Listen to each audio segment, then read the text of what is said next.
ഇനി next organisational development എന്നുള്ള ചാപ്റ്ററിലെ management by objectives എന്നുള്ളൊരു പോർഷനാണ് ഡിസ്കസ് ചെയ്യാനുള്ളത്. ഇതിപ്പോൾ ഓർഗനൈസേഷണൽ ഡെവലപ്മെൻറ്റിൻ്റെ ടെക്നിക്സ് ഒരു 7 ടെക്നിക്സിൽ വരുന്ന ലാസ്റ്റ് വണ്ണാണ് മാനേജ്മെൻറ്റ് ബൈ ഒബ്ജക്റ്റീവ്സ് എന്ന് പറയുന്നത്. അപ്പോൾ അതെന്താണെന്നുള്ളതാണ് ഈ ഒരു ഇവിടെ ഡിസ്കസ് ചെയ്യാനുള്ളത്. അപ്പോൾ മാനേജ്മെൻറ്റ് ബൈ ഒബ്ജക്റ്റീവ്സ് എന്നുള്ളത് ഓൾറെഡി നമ്മൾ പഠിച്ചിട്ടുള്ളതാണ്, കഴിഞ്ഞ സെമ്മിലൊക്കെ ആയിട്ട് പഠിച്ചിട്ടുള്ളത് തന്നെയാണ്. നമ്മുടെ ഓർഗനൈസേഷനിൽ ഒബ്ജക്റ്റീവ് അറ്റൈൻ ചെയ്യുന്നതിന് വേണ്ടിയിട്ട് മാനേജ്മെൻറ്റ് അല്ലെങ്കിൽ ഓർഗനൈസേഷനെ എല്ലാ ആക്ടിവിറ്റീസിനെയും കോർഡിനേറ്റ് ചെയ്യുന്ന ഒരു സിസ്റ്റത്തിനെയാണ് മാനേജ്മെൻറ്റ് ബൈ ഒബ്ജക്റ്റീവ്സ് എന്നുള്ളത് ഇവിടെ പറയുന്നത്. അപ്പോൾ ഇതൊരു സിസ്റ്റമാണ് ഓർഗനൈസേഷണൽ ഒബ്ജക്റ്റീവ്സ് കൂടുതൽ എഫിഷ്യൻ്റ്ലി ആൻഡ് എഫക്റ്റീവ്ലി അറ്റൈൻ ചെയ്യുന്നതിന് വേണ്ടിയിട്ട് ഓർഗനൈസേഷനെ ക്യാപ്പബിൾ ആക്കുന്നതിനുള്ള ഒരു സിസ്റ്റമാണ് മാനേജ്മെൻറ്റ് ബൈ ഒബ്ജക്റ്റീവ്സ് അല്ലെങ്കിൽ MBO എന്ന് പറയുന്നത്. അപ്പോൾ ഇവിടെ ഇതിൻ്റെ ഡെഫിനേഷൻസിൽ തന്നെ നമുക്ക് ഡിസ്കസ് ചെയ്യാം ഈ മാനേജ്മെൻറ്റ് ബൈ ഒബ്ജക്റ്റീവ്സ് എന്താണെന്നുള്ളത്. അതിനു മുന്നേ ഇതിൻ്റെ മറ്റ് ടേംസ് കൂടെ നോക്കി വെക്കണം. മാനേജ്മെൻറ്റ് ബൈ മോട്ടിവേഷൻ അല്ലെങ്കിൽ മാനേജ്മെൻറ്റ് ബൈ എക്സെപ്ഷൻ. ഇത് ക്വസ്റ്റ്യനിൽ ഇടയ്ക്ക് മാനേജ്മെൻറ്റ് ബൈ എക്സെപ്ഷൻ എന്നാണ് ചോദിക്കാറുള്ളത്. ആ നെയിംസും കൂടെ ഒന്ന് നോക്കി വെക്കുക. അപ്പോൾ ഇവിടെ ഡെഫിനേഷനിൽ സെക്കൻഡ് പാരഗ്രാഫിൽ ഡെഫിനേഷനിൽ നോക്കുക. It is a comprehensive managerial system that integrate many key management activities in a systematic manner consciously directed toward the effective and efficient achievement of organisational objectives.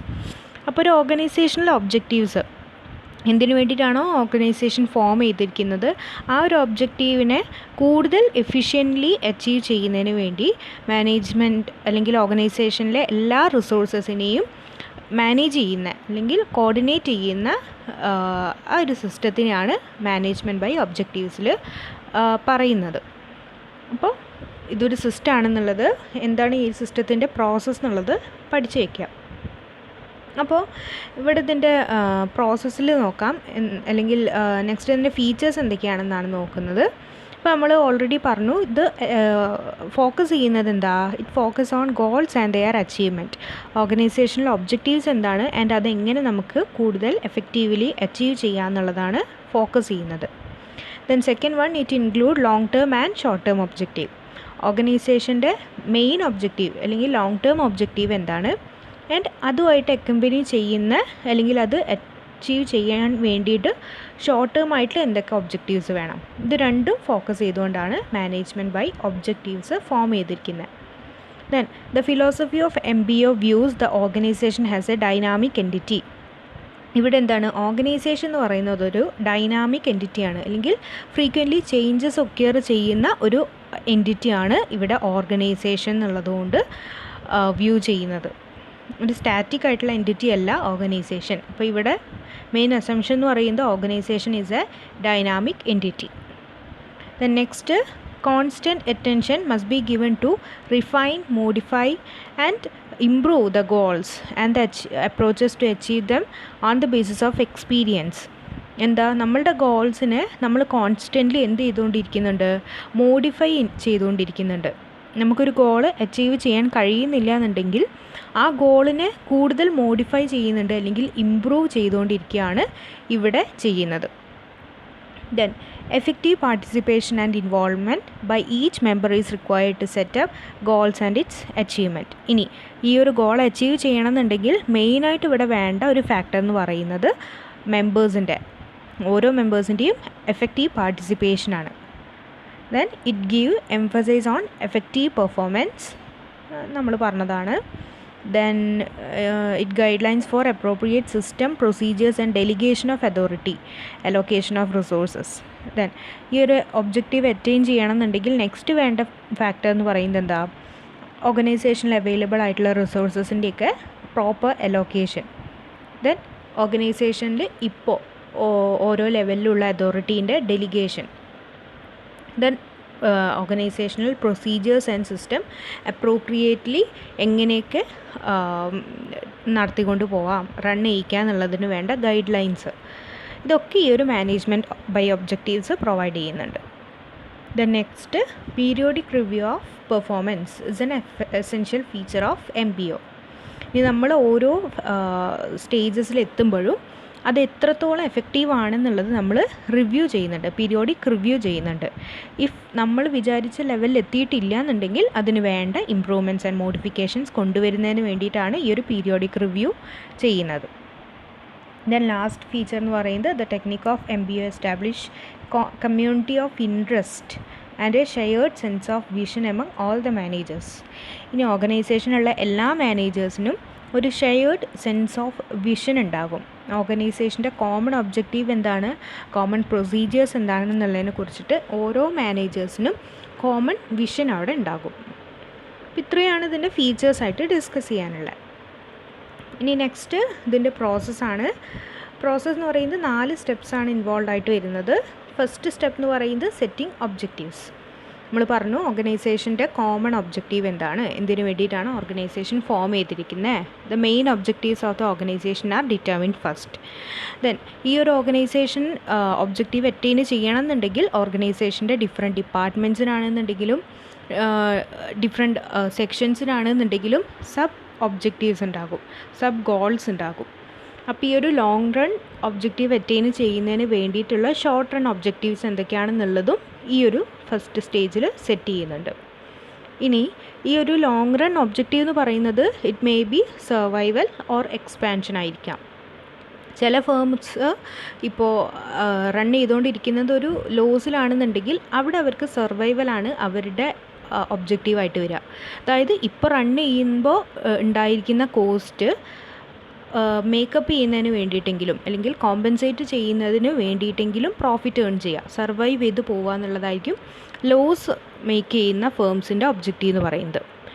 എന്നാൽ പ്രോഫിറ്റ് ഓറിയൻറ്റഡ് ആയിട്ടുള്ള ഫേംസ് ആണെന്നുണ്ടെങ്കിൽ അവരുടെ objective എന്ന് പറയുന്നത് expansion ആയിരിക്കും. അതായത് ഇപ്പോൾ അവർ function ചെയ്തുകൊണ്ടിരിക്കുന്ന ഏരിയാസിൽ നിന്നും മറ്റ് ഏരിയാസിലേക്കും കൂടെ അവരുടെ ആക്ടിവിറ്റീസിനെ എക്സ്പാൻഡ് ചെയ്യുക എന്നുള്ളതായിരിക്കും പ്രോഫിറ്റ് ഓറിയൻറ്റഡ് ഫേംസിൻ്റെ ഒബ്ജക്റ്റീവ് എന്ന് പറയുന്നത്.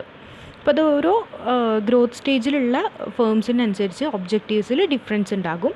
അപ്പോൾ ഫസ്റ്റ് സ്റ്റെപ്പ് എന്ന് പറയുന്നത് ഈ ഒരു ഒബ്ജക്റ്റീവ് സെറ്റ് ചെയ്യുക എന്നുള്ളതാണ്. Then next step development of action plans.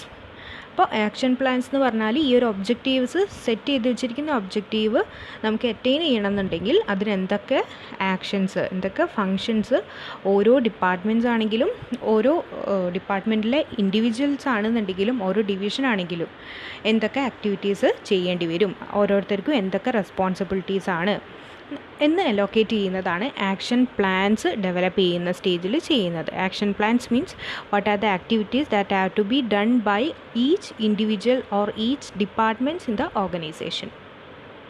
Then periodic review. നമ്മൾ നേരത്തെ പറഞ്ഞു, നമ്മൾ ഓരോ സ്റ്റേജ് എത്തുന്ന സമയത്തും നമ്മൾ എടുത്തിരിക്കുന്ന എഫേർട്സ് കറക്റ്റ് പാത്തിൽ തന്നെയാണോ എന്നുള്ളത് എൻഷുർ ചെയ്യുന്നതിനാണ് പീരിയോഡിക് റിവ്യൂ ചെയ്യുന്നത്. അപ്പോൾ നമ്മൾ എന്ത് ചെയ്യും, ഓരോ പ്രോഗ്രസ് സ്റ്റേജിൽ എത്തുന്ന സമയത്തും അതിന് ഡിസ്കസ് ചെയ്യും, നമ്മളുടെ ആക്ടിവിറ്റീസ് എത്രത്തോളം സക്സസ് ആയിട്ടുണ്ട്, ഇനി എന്തൊക്കെ മോഡിഫിക്കേഷൻസ് കൊണ്ടുവരണം എന്നുള്ളതിനെ കുറിച്ചിട്ടാണ് പീരിയോഡിക് റിവ്യൂ ചെയ്യുന്നത്. ദെൻ നെക്സ്റ്റ് ലാസ്റ്റ് സ്റ്റേജ് എന്ന് പറയുന്നത് പെർഫോമൻസ് അപ്രൈസലാണ്. എന്ന് പറഞ്ഞാൽ നമ്മളിതുവരെ ചെയ്തിരിക്കുന്ന ആക്ടിവിറ്റീസിനെ ഇവാലുവേറ്റ് ചെയ്യുക. നമ്മളുടെ സബോർഡിനേറ്റ്സിൻ്റെ ആണെന്നുണ്ടെങ്കിലും ഡിപ്പാർട്ട്മെൻറ്റ്സിൻ്റെ ആണെങ്കിലും ആക്ടിവിറ്റീസിനെ ഇവാലുവേറ്റ് ചെയ്യുകയാണ്.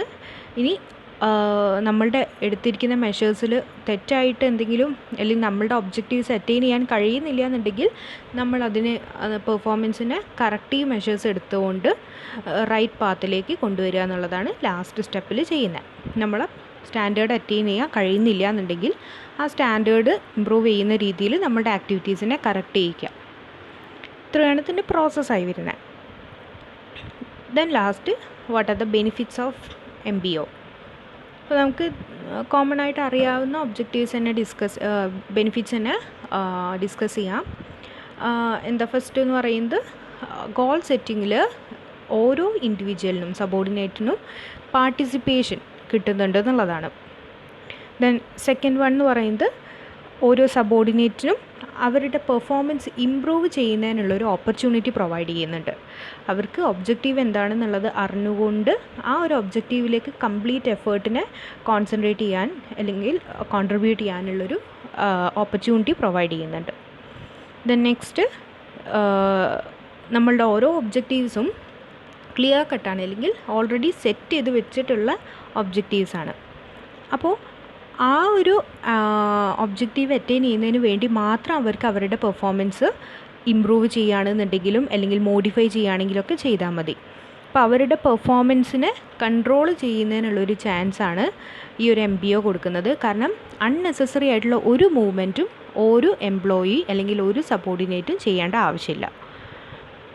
ദെൻ വേറൊരു ഒബ്ജക്റ്റീവ് ബെനിഫിറ്റ്സ് പറയുകയാണെന്നുണ്ടെങ്കിൽ അവർക്ക് ഒബ്ജക്റ്റീവ്സ് ഫിക്സഡ് ആയതുകൊണ്ട് തന്നെ ഓരോ ലെവലിലും മാനേജേഴ്സിന് എന്ത് ചെയ്യാൻ പറ്റും, ഗോൾസ് സെറ്റ് ചെയ്യാൻ പറ്റും.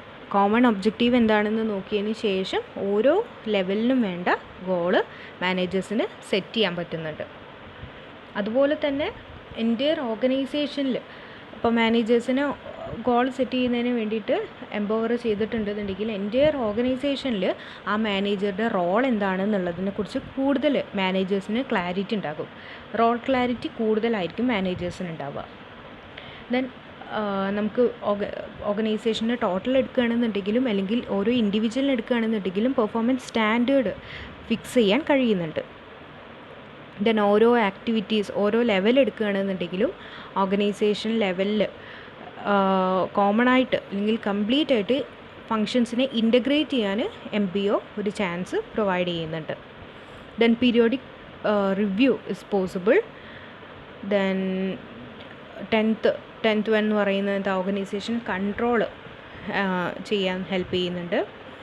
ദെൻ പ്ലാനിങ്ങിന് ഹെൽപ്പ് ചെയ്യുന്നുണ്ട്. മോട്ടിവേഷൻ ഇമ്പ്രൂവ് ചെയ്യുന്നതിന് വേണ്ടിയിട്ട് MBO ഹെൽപ്പ് ചെയ്യുന്നുണ്ട്. അതായത് നമ്മളുടെ എംപ്ലോയീസിൻ്റെ സബോർഡിനേറ്റ്സിൻ്റെ മോട്ടിവേഷൻ, അവർക്ക് ഇപ്പോൾ ഒരു ഗോൾ സെറ്റ് ചെയ്യുന്നതിൽ അവരെ പാർട്ടിസിപ്പേറ്റ് ചെയ്യുന്ന സമയത്ത് മോട്ടിവേഷനാണ് പ്രൊവൈഡ് ചെയ്യുന്നത്.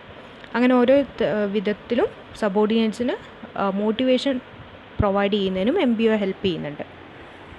അപ്പോൾ MBO എന്ന് പറയുമ്പോൾ MBO അതിൻ്റെ ഫീച്ചേഴ്സ് എന്താണ്, അതിൻ്റെ പ്രോസസ്സ് എങ്ങനെയാണ്, ആൻഡ് ബെനിഫിറ്റ്സ് എന്താണ്, ഇത്രയും കാര്യങ്ങൾ പഠിച്ചു വയ്ക്കുക.